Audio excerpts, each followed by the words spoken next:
अस्सलामु अलैकुम वरहमतुल्लाहि वबरकातुह। बिस्मिल्लाहिर्रहमानिर्रहीम। अल्हम्दुलिल्लाहि रब्बिल आलमीन वस्सलातु वस्सलामु अला सय्यिदिल अंबियाइ वल मुरसलीन व अला आलिहि व सहबिहि अजमईन, अम्मा बाद। आज की इस लाइव स्ट्रीम में 103वां एपिसोड है। अल्हम्दुलिल्लाह आप सभी लोगों का इस्तकबाल है। आज की जो स्ट्रीम है उसमें ज़्यादा फोकस क्वेश्चन एंड आंसर्स पर ही रहेगा, सवाल और जवाब पर ही रहेगा। शुरू में आमतौर से मैं जो आधा पौन घंटे की गुफ्तगू करता हूँ आज नहीं कर रहा हूँ, और आज का उसूल यानी गुफ्तगू का जो उसूल है वो तकरीबन वही है जो हर हफ्ते होता है कि हम पहले इंशाअल्लाह गैर मुस्लिमों को लेंगे और उसके बाद जो आधा टाइम होगा उसमें मुसलमानों को। तो मेरी दरख्वास्त होगी तमाम दोस्तों से, अहबाब से, कि इसी तरतीब को बनाए रखें, इसी चीज़ को फॉलो करें। अलबत्ता लिंक पब्लिक करने से पहले मैं स्टेज पर वेलकम कर रहा हूँ हमारे कुछ को पैनलिस्ट हैं। बैक स्टेज पर उनको देख रहा हूँ। आतिफ रैयान साहब हैं, एक्नॉलेज इस्लाम साहब हैं और बसालत आदम साहब हैं। अस्सलामु अलैकुम वरहमतुल्लाहि वबरकातुह। क्या हाल चाल है? वालेकुम अस्सलाम वरहमतुल्लाहि वबरकातुहू। अल्हम्दुलिल्लाह, सब खैरियत से हैं आप? अल्हम्दुलिल्लाह, दुआएं हैं, दुआएं हैं जी। सब चंगा, सब ठीक ठाक, सब चंगा से। अच्छा। पाकिस्तान से तो ठीक रिपोर्ट आ गई, बाकी आप अपने पड़ोसियों से पूछ लें। ये बात सही है। नहीं, पाकिस्तान से रिपोर्ट कहाँ सही है? पाकिस्तान में तो बड़ा मसला चल रहा है निजाम का।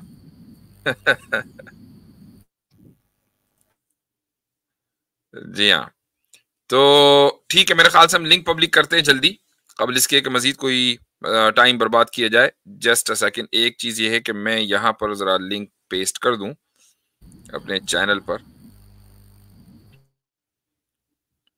आज पब्लिक अच्छा, बहुत सभी खुश हो औकात गई से यार, आज एकदम से जी लिंक मिल गया।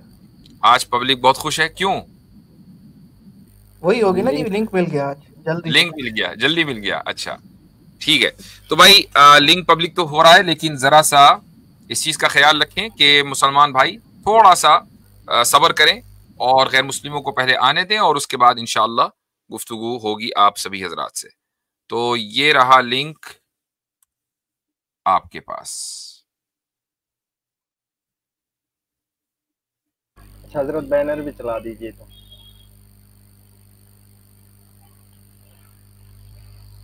नॉन मुस्लिम भाई पहले ज्वाइन करें, और मुस्लिम भाई जो हैं वो थोड़ा देर, 1-1.5 घंटे बाद जो हैं वो ज्वाइन करेंगे इंशाल्लाह। किक आउट करने की नौबत ना आए, इसलिए खुद ही एहतियात रखें।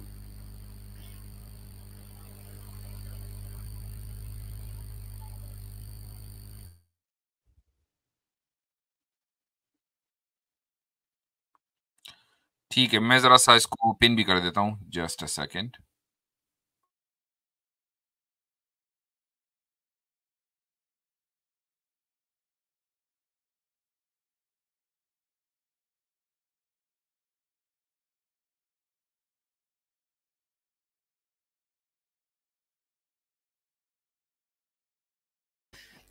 अच्छा, माशाल्लाह कमेंट्स के अंदर अलग ही तमाशा चल रहा होता है। आपकी 2-4 हफ्ते पुरानी एक स्ट्रीम थी, उसके अंदर एक कमेंट आया था किसी साहिबा का ना, फला फला अंसारी साहिबा।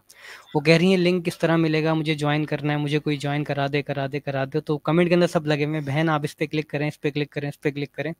एक भाई ने पूछ लिया कि बहन आपकी शादी हो गई? तो वहां से मैसेज आया, भाई मैं लड़का हूँ। मैं तो इसलिए ज्यादा कमेंट नहीं देखता हूँ। बड़ा डिस्ट्रैक्शन होता है भाई। अच्छा जी, तो जी हाँ, हमारे साथ हैं, ये क्या नाम है, माइनस ओपी जी। सलाम। जी भाई, माइंस ओपी माइंस। मुझे सर एक सवाल कर सकता हूँ? आप क्या हैं भाई, सनातनी हैं, क्या हैं? थोड़ा सा तारुफ करा दें अपना। मैं मुसलमान था मतलब। आवाज नहीं आ रही है आपकी। एक मिनट।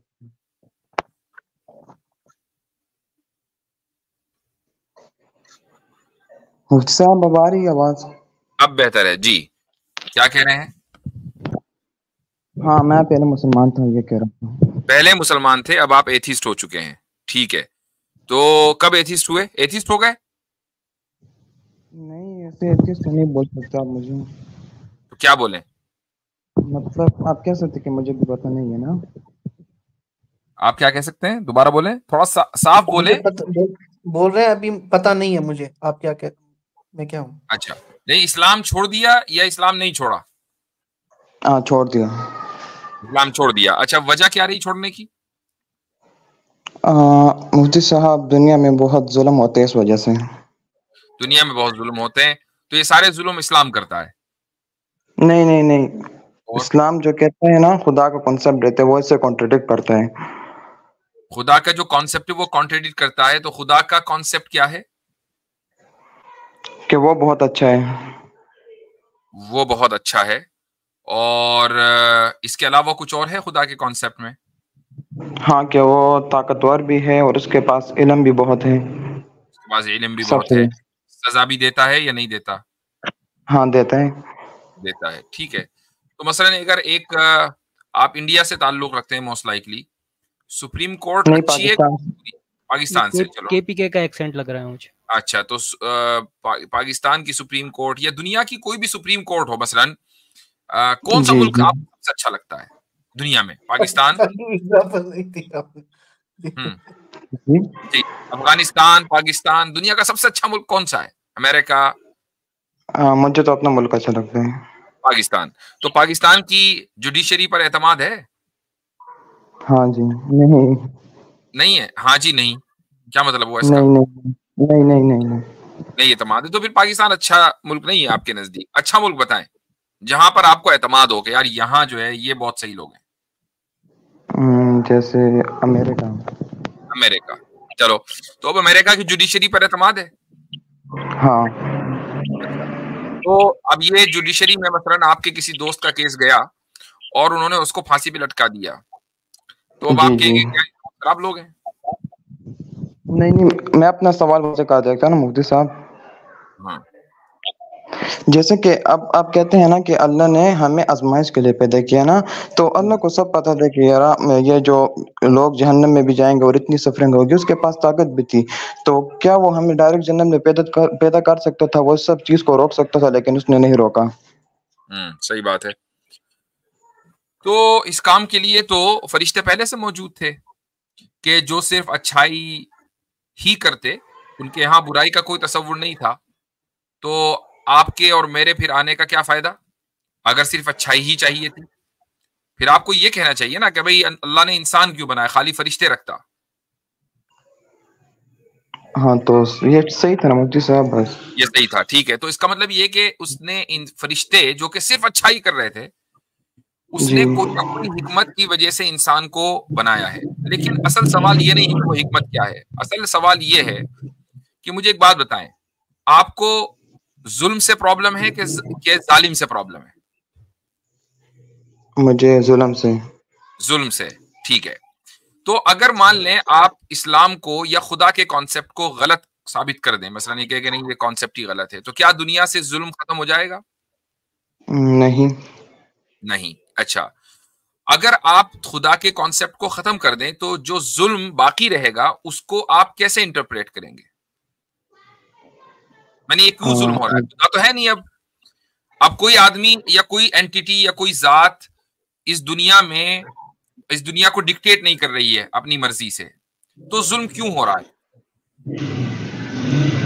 ये तो मुझे नहीं पता, ये इंसान के अपनी फ्री विल की वजह से।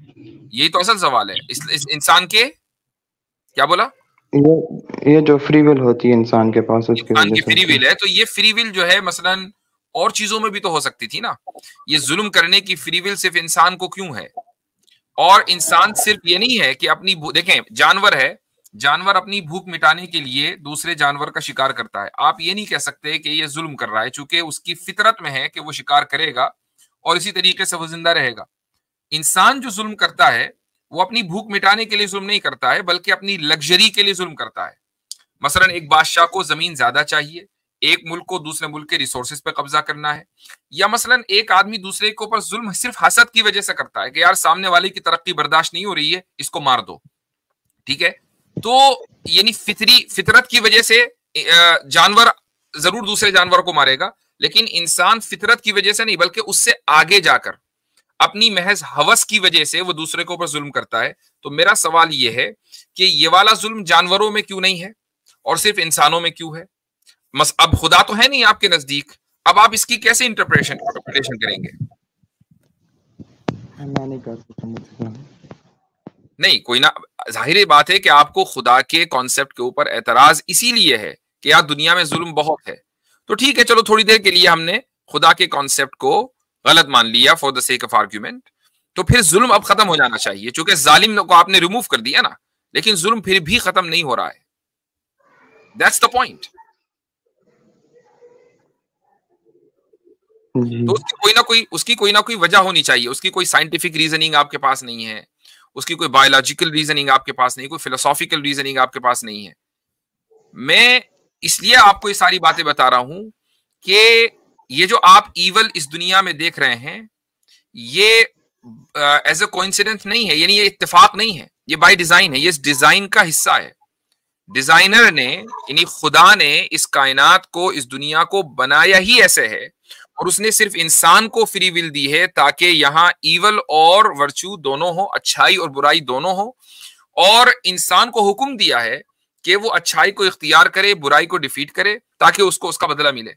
अगर खुदा ना होता तो बुराई कभी भी मौजूद हो ही नहीं सकती। बुराई का होना इस बात की दलील है कि खुदा है। आप बुराई के होने से ये साबित कर रहे हैं कि खुदा नहीं है, मैं साबित कर रहा हूं कि खुदा है, यही दलील है।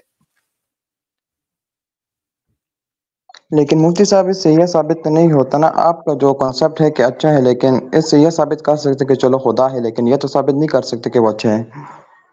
ठीक, ये एक दूसरा सवाल हो गया कि आपने मान लिया कि चलो ठीक है, खुदा को तो मैं मान लेता हूं, लेकिन ये खुदा अच्छा नहीं है। ठीक है, अब मैं इस पर जो है आपसे सवाल ये हो सकता है कि भाई आप अच्छाई को किस तरीके से डिफाइन करेंगे, नहीं क्या चीज अच्छी हो सकती है। मसलन किसी भी इंसान को, मैंने इसीलिए शुरू में आपसे मिसाल पूछी थी कि, या पूछा था सवाल कि सबसे अच्छा मुल्क कौन सा है, आपने अमेरिका का नाम लिया। यानी चलो ठीक है, इस पर आर्ग्यूमेंट करने की कोई खास जरूरत नहीं है। आपने यहाँ की जुडिशरी का, मैं अमेरिका में रहता हूँ, और समझ लीजिए कि जुडिशरी सिस्टम यहाँ का एक निहायत वाहियात किस्म का सिस्टम है, लेकिन चलो हम मान लेते हैं कि भाई यहाँ का सबसे जबरदस्त अमेरिका का जुडिशरी सिस्टम है सुप्रीम कोर्ट। तो अगर सुप्रीम कोर्ट किसी इंसान को सजा दे और उसको फांसी पे लटका दे, तो आप उसको अच्छा ही कहेंगे ना, कि अगर उसने किसी जुर्म की वजह से किसी को फांसी पर लटका दिया है। तो ऐसे ही मान लीजिए अगर किसी कौम के ऊपर कोई बुराई आ रही है, कोई खराबी आ रही है, तो ये भी तो हो सकता है ना कि उस कौम ने माजी में कोई बहुत खराब डिसीजन लिए हों। जब कौम डिसीजन खराब लेती है 50 साल पहले, 70 साल पहले, 100 साल पहले, तो उसका नतीजा इसी दुनिया के अंदर भुगतना पड़ता है। अब आप ये नहीं कह सकते कि भाई उस बच्चे का क्या कसूर था, उस औरत का क्या कसूर था, इसने तो डिसीजन नहीं लिया। देखिए वो पूरी एक कौम है, जब कौम डिसीजन लेती है तो कौम मुतासिर होती है, इंडिविजुअल्स मुतासिर नहीं होते। इसलिए इस दुनिया के अंदर जुल्म आप देखते हैं मुख्तलिफ कौम के ऊपर। तो एक बात, दूसरी बात यह है कि अगर खराबी, बुराई ना हो, तो मुझे एक बात बताएं, इस दुनिया के अंदर अगर कोई बुराई ना होती, खुदा इस कायनात को इस तरीके से बनाता कि एक भी चीज बुरी नहीं है, तो क्या कभी आप अच्छाई का तसव्वुर कर सकते थे?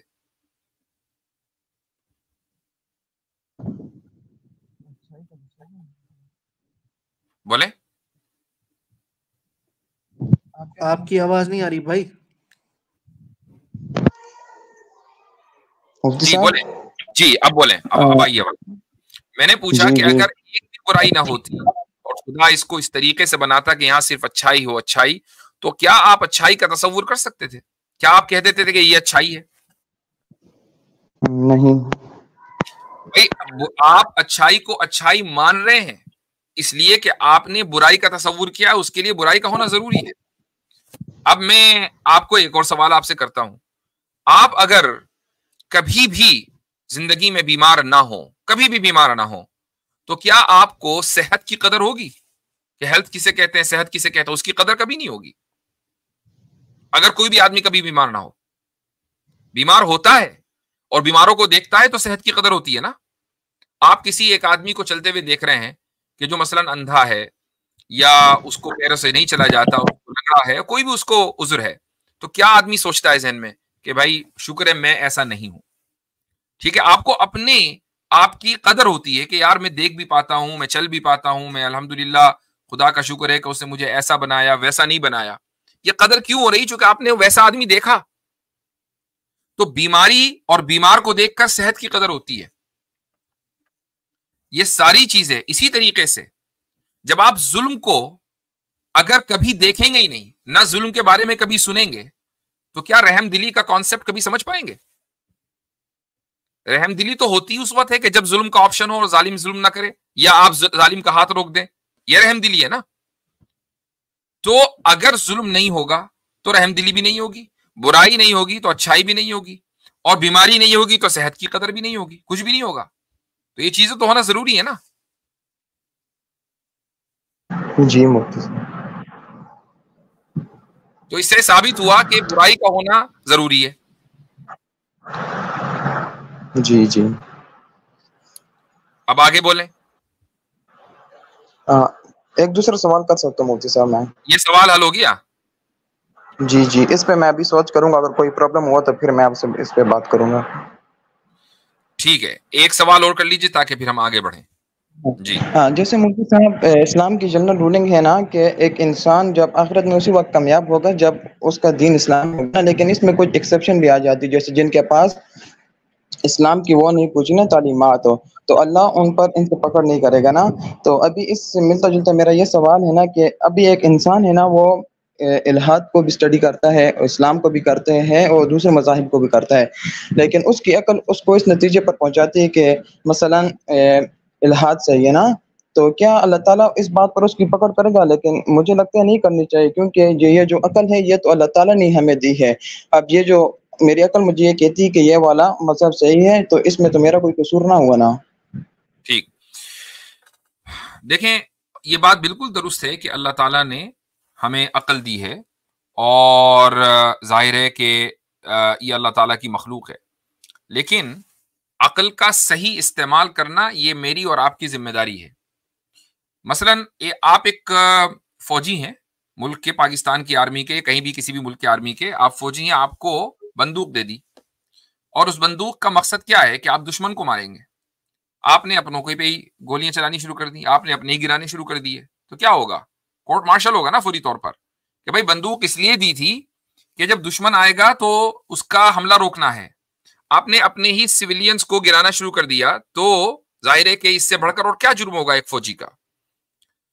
अल्लाह ताला ने अकल दी है, ये एक हथियार है एक इंसान का, उस अकल के जरिए एक इंसान तरक्की कर सकता है।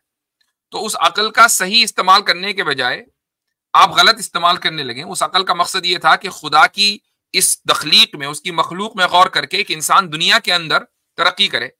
आपने खुदा की मखलूक में गौर करके खालिक ही का इनकार कर दिया, तो ये तो अपने ही मारने, अपने ऐसा ही हुआ जैसे कि फौजी अपने ही लोग मारने लगे और उस हथियार का गलत इस्तेमाल करने लगे, तो जाहिर है कि उसको सजा दी जाएगी। ऐसे ही एक आदमी अगर ये कहे कि मुझे अकल दी है, मैं इल्हाद और इस्लाम दोनों का मुताला कर रहा हूं, मुझे लगता है कि इल्हाद makes more sense, atheism makes more sense, तो उसने अपनी अकल का गलत इस्तेमाल किया, और जब अकल का गलत इस्तेमाल होगा तो उस पर सजा भी होगी। नहीं मुफ्ती साहब, आप फादर से का आर्गुमेंट ये कर रहे हैं ना कि मेरी नीयत बिल्कुल ठीक थी। थोड़ा सा ये आपके माइक में कुछ प्रॉब्लम है, तो उसको नहीं मुफ्ती आप करीब कीजिए। जी नहीं मुफ्ती साहब, अगर फादर से का आर्गुमेंट आप ये एग्री कर लेना कि मेरी नीयत बिल्कुल साफ थी, मैं सच्चाई तक पहुंचने चाहता था, लेकिन अकल थोड़ी सी मेरी नाके से मैं थोड़ी नोक जोक हो जाती है, तो इसमें तो मेरा कोई कसूर ना हुआ ना। नाकिस अकल होना और अकल का गलत इस्तेमाल करना दोनों में फर्क है। नाकिस अकल का मतलब ये होता है कि एक आदमी के अंदर थोड़ा सा जुनून है, पागलपन है, ठीक है, यानी वो चीजों को समझ नहीं पाता है। तो अगर वो समझ नहीं पाता है तो उसकी जाहिर है कि अकाउंटेबिलिटी नहीं है, ये बिल्कुल एक अलग चीज है। लेकिन एक आदमी को अकल पूरी दी गई है, अलबत्ता वो इमोशनल है या व्हाटएवर जो भी रीजन है, और उसकी वजह से वो गलत रिजल्ट तक पहुंचता है, तो ये ऐसा ही है कि आपके पास हथियार है और आप गलत जगह उसका इस्तेमाल कर रहे हैं। तो अकल, अगर आप ये समझते हैं कि अकल मेरी पूरी, मैं पागल नहीं हूं, मैं बहुत सी चीजों को सही तरीके से समझ सकता हूं, तो आप इसको भी सही समझ सकते हैं। असल ये है कि आपको अकल इस्तेमाल करना सही किसे कहते हैं ये आना चाहिए। मसलन बुनियादी चीज है वो ये कि आप मजहब के ताल्लुक से शक में मुब्तला हो जाते हैं, शुबे में मुब्तला हो जाते हैं। मैं पूछता हूं कि क्या आप साइंस के ताल्लुक से शक और शुबा में मुब्तला होते हैं? होते हैं या नहीं होते? नहीं होता। हाँ, क्यों नहीं होते?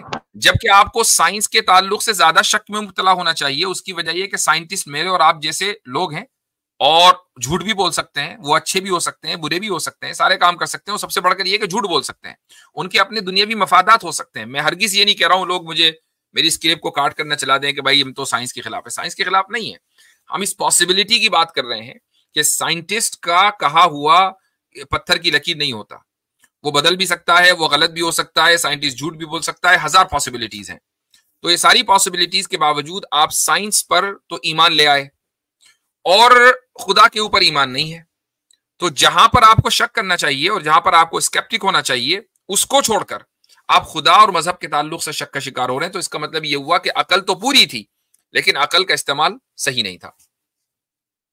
और फिर ये सामने से आकर कोई बंदा आर्ग्यूमेंट करे कि मैं इस्लाम के ऊपर तहकीक कर रहा हूँ या दीगर मज़ाहिब पे कर रहा हूँ इंक्लूडिंग इस्लाम, लेकिन इल्हाद की तरफ ज़्यादा इंक्लाइंड हो रहा हूँ, तो मैं समझता हूँ कि अकल का, अच्छा इन्होंने कहा कि अकल का इस्तेमाल करके इल्हाद की तरफ ज़्यादा इंक्लाइंड हो रहा हूँ, तो ये खुद अकल के ख़िलाफ़ है। क्योंकि इल्हाद आपको ये सिखाता है कि दुनिया खुद ब खुद थी, कायनात खुद ब खुद वजूद में आई, और इस्लाम ये सिखाता है कि किसी क्रिएटर ने इसको बनाया है।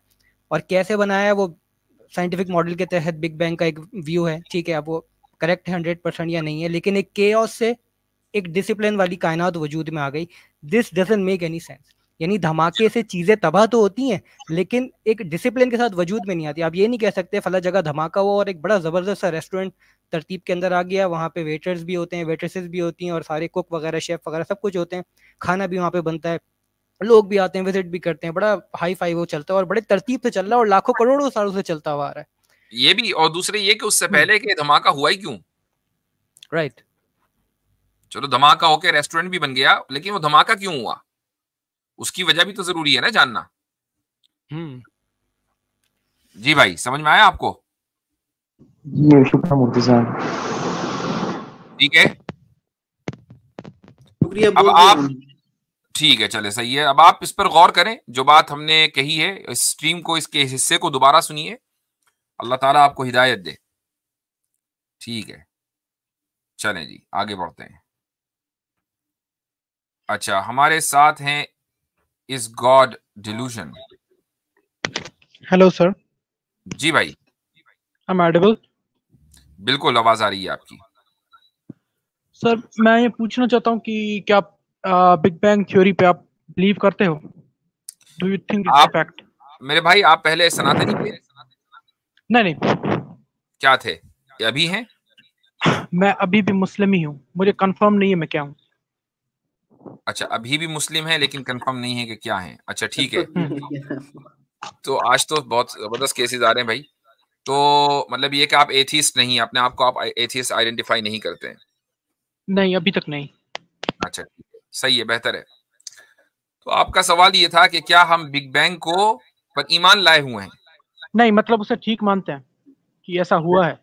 हो सकता है कि ठीक हो सकता है। हाँ बिल्कुल हो सकता है, इसमें क्या प्रॉब्लम है। तो थ्योरी ऑफ एवोल्यूशन के बारे में आपका क्या ख्याल है? आपका क्या ख्याल है? मैंने तो जितना पढ़ा है मुझे लगता है वो ठीक है। ठीक है, कितना पढ़ा है? Like basic level. Basic level कितना है? मतलब कि जैसे डीएनए जो होता है हमारा मैच होता है चिंपैंजीज के साथ, और उससे जितना हम दूर जाते हैं होमिनिड्स से दूर, उतना डीएनए में। गॉडलिजन साहब, आप मुझे एक बात बता दें, बस मैं समझ जाऊंगा आपने कितना पढ़ा है। फिनोटाइप और जीनोटाइप में फर्क पता है आपको? नहीं। बस होगी बात, ये आपको क्या पता। बात आप सुन तो रहे ना मेरा? जी ठीक है, ठीक है। तो आप ये कह रहे हैं कि चूंकि जेनेटिकली हम चिंपैंजी से करीब हैं, तो वो हमारे चचा की औलाद है। कजिन्स। हाँ, कजिन उसी को तो कहते हैं भाई। हाँ, एवोल्यूशनरी कजिन। हाँ, एवोल्यूशनरी कजिन है, ठीक है। तो अच्छा, आप मुझे कोई स्टैंडर्ड बताएंगे कि कितने करीब हो अगर जेनेटिकली तो स्पीसिएशन हो जाता है, और कितने दूर हो, यानी जेनेटिकली कितने फासले पर स्पीसिएशन होता है, बताएंगे कुछ? मतलब स्पीशी अलग होता है? हाँ, यानी स्पीसिएशन का जो प्रोसेस है वो ये कि भाई इतना फर्क होगा तो इसको एक अलग स्पीशीज मान लेंगे। देखिए, उसके लिए ये स्टैंडर्ड है कि अगर आप किसी के साथ मतलब बच्चा नहीं पैदा कर सकते अगर, तो उसकी और आपकी स्पीशी अलग है। नियंडरथाल्स नहीं बोला। हाँ, नियंडरथाल हमारी सब स्पीशी है, उसके साथ मतलब ये एक्सपेक्शन है कि हम कर भी सकते हैं नहीं भी कर सकते, वो बहुत दूर नहीं है हमसे। तो नहीं, तो आप अलग स्पीशी मानते हैं या नहीं मानते? सब स्पीशी, सब स्पीशी, लेकिन कुछ साइंटिस्ट के नजदीक वो अलग स्पीशी है जो अब मौजूद नहीं है। वो मौजूद तो नहीं है, वो खत्म हो चुकी है, लेकिन उनका डीएनए अभी भी हम है। और हर इंसान के अंदर नियंडरथाल के डीएनए का कुछ हिस्सा मौजूद है। हाँ, सब स्पीशीज को कहता है ना, जिसके साथ मतलब हो भी सकता है नहीं भी हो सकता। अच्छा, तो अब मुझे एक बात बताएं कि अगर मान लीजिए कि जेनेटिकली कुछ चीजें अलग हैं, थोड़ा सा फर्क है, मसलन जितना जीन आगे जाएंगे उतना फर्क होगा, तो इससे आप ये समझते हैं कि एवोल्यूशन जो है वो बिल्कुल 100% सही है? डार्विनियन एवोल्यूशन की बात हो रही है, डार्विनियन एवोल्यूशन। एवोल्यूशन तो डार्विनियन नहीं है। एवोल्यूशन में चेंजेस होते रहते हैं, न्यू फॉसिल्स आते हैं, न्यू जैसे आती है तो वो चेंज करती रहती है। मैं थ्योरी की बात कर रहा हूँ। डार्विनियन एवोल्यूशन एक कॉन्सेप्ट है ना, मतलब जैसे लमार्कियन एवोल्यूशन एक डिफरेंट चीज है, डार्विनियन एवोल्यूशन एक डिफरेंट चीज है। मैं उसकी बात कर रहा हूँ, मुझे मालूम है एवोल्यूशन में चेंजेस आते रहते हैं। हाँ, एवोल्यूशन थ्योरी, हाँ, बस वही जो डार्विन ने प्रेजेंट की थी वही ठीक है। मतलब उसका जो आइडिया है नेचुरल सिलेक्शन, म्यूटेशन, वही उस हद में ठीक है, मुझे वो अपील करता है। अच्छा, तो चले मैं एज ए डेविल्स एडवोकेट आपसे सवाल करता हूँ जी, कि चलो थोड़ी देर के लिए मान लिया कि एवोल्यूशन जो डार्विन ने कहा वही है, क्या उस डार्विनियन एवोल्यूशन में आप उसको अडॉप्ट करके ये कह सकते हैं कि ये गाइडेड नहीं था? नहीं, बिल्कुल नहीं है गाइडेड। दलील? गाइडेड इसलिए नहीं है क्योंकि ऐसे भी म्यूटेशन से ऐसे भी इवोल्यूशन होते हैं जिसकी वजह से स्पीशीज साफ हो जाता है। तो इससे गाइडेड ना होना कैसे साबित हुआ? या अगर गाइडेड है, अगर कोई क्रिएटर है जो कि कॉन्शियस है और इंटेलिजेंट है, तो वो अरबों साल वेट क्यों करेगा? या ऐसा भी पल आ चुका है इससे भी ये कैसे साबित हुआ कि गाइडेड नहीं होगा? देखिए, ये ट्रायल एंड एरर का है। अरबों साल वेट करना तो मेरे और आपके लिए है ना, जो कि हम टाइम बाउंड है। जो क्रिएटर है वो तो टाइम में है ही नहीं, उसके लिए अरबों साल कोई माने ही नहीं रखते ना। ये तो मेरे और आपके लिए है।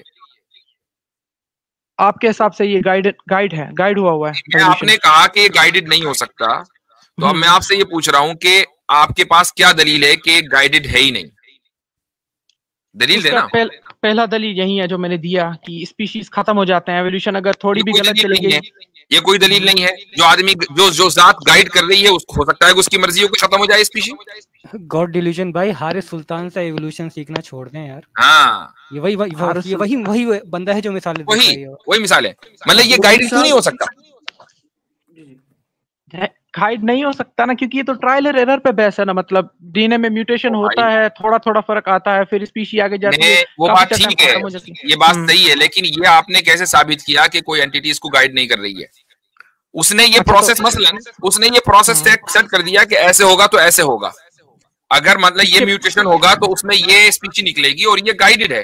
क्योंकि म्यूटेशन बहुत सी मर्तबा होता है, हर मर्तबा जो है वो एक अलग स्पीशी नहीं बनती, बहुत सी मर्तबा स्पीशीज खत्म हो जाती है। सारे के सारे गाइडेड प्रोसेस हो सकते हैं।